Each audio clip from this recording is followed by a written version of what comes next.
It was 1998, in the dusty, forgotten corners of the early internet. Before social media, there were only shadows and text-based forums dedicated to the unidentified dead.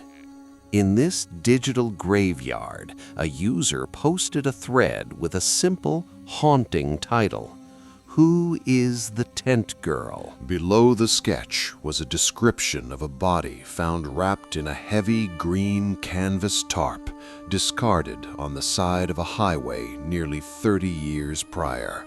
For 3 decades, she was a ghost. No ID, no dental matches, no missing persons report. Just a girl wrapped in a tent, left to rot. But this internet post wasn't just a memorial. It was a digital summons. It was the birth of the web sleuth, a call to the amateurs to solve what the professionals couldn't. To understand why the internet became obsessed, we have to go back to the beginning. May 17th, 1968, Georgetown, Kentucky. A man named Wilbur Riddle was driving down a lonely stretch of Highway 25 to get to his night shift. He was a simple man doing a routine drive. He spotted something in the ditch, a heavy, peculiar bundle wrapped in green canvas. Most people would have kept driving. Wilbur didn't. He pulled over, heart pounding, perhaps thinking it was trash, or maybe someone who needed help. But as he approached, the smell hit him first, a sweet, rot-filled, sickly scent that no one ever forgets. He shone his light on the bundle. It was a canvas tent wrapper, and protruding from the end were human feet. Wilbur scrambled back to his car and sped to the police station, but the horror of what he found would cling to him and the town for decades. Police arrived and unwrapped the canvas.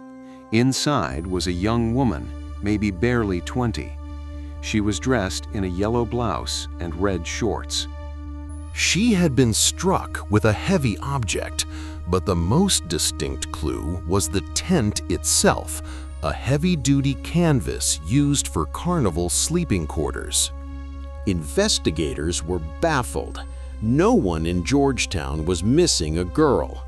They checked the neighboring counties. Nothing. They checked the state. Silence.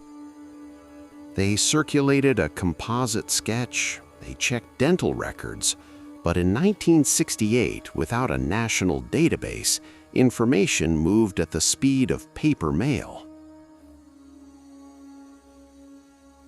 Eventually, the town of Georgetown adopted her. They couldn't give her a name, so they gave her a resting place. The headstone was simple. It featured her likeness and the only name they had, Tent Girl. Years passed. The case became a local legend, a ghost story told to scare teenagers. But for one young man, it wasn't a story. It was a calling. Meet Todd Matthews. In a twist of fate that sounds like fiction, Todd started dating a girl in the late 80s. Her father? Wilbur Riddle, the very man who had found the body in the ditch 20 years earlier. Wilbur told Todd the story of the Tent Girl. He talked about how her faceless ghost haunted his dreams. Todd was captivated. Todd made a promise to his future father-in-law. "I will find out who she is. I will give her her name back." But Todd wasn't a cop. He was a factory worker. He didn't have a badge, but he had something better: the dawn of the World Wide Web. Todd spent his nights building one of the first online databases for missing persons. He called it the Doe Network. He uploaded the tent girl's information, the sketch, the description of the gap in her teeth, the carnival top, and he waited.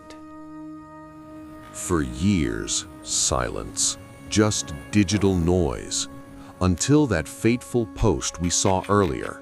A woman named Laura Beth, living in Arkansas, typed a reply. My Aunt Barbara went missing in 1967. My family was told she left us, but she never called, and she had a gap in her teeth. Todd felt a chill run down his spine. The description matched perfectly, but after 30 years, visual recognition wasn't enough. They needed science. They needed to exhume the body. It was a gruesome but necessary step. The town that had adopted her had to let her go. On a cold morning, the grave marked tent girl was opened. Todd stood there, the weight of his promise hanging in the air. DNA was extracted and sent to a lab. Then came the agonizing wait. Weeks turned into months. Finally, the phone rang. The DNA from the body was a 99.9% match to Laura Beth's mother. The tent girl had a name. She was Barbara Hackman Taylor. She was a mother of a 2-year-old daughter. She was loved. But knowing who she was only solved half the mystery. The question remained, who killed Barbara? Todd and the internet sleuths turned their eyes to her husband, George Taylor, a carnival worker with a drifting lifestyle. The pieces fell into place. The carnival tent wrapper? George worked at the carnival. The location? George was working in Kentucky in 1968. George had told Barbara's family she ran away to find herself, a lie that bought him 30 years of freedom. But justice, in the legal sense, would never come.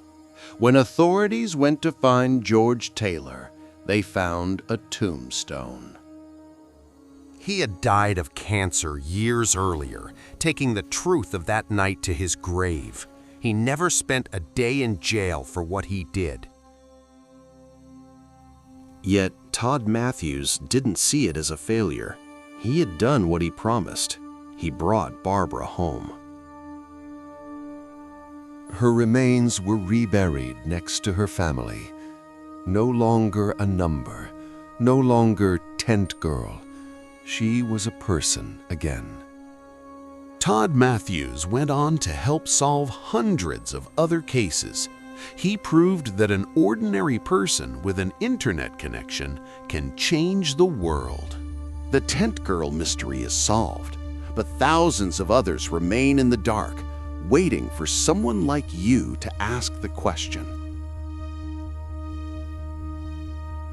Who else is out there waiting to be found? Thanks for watching.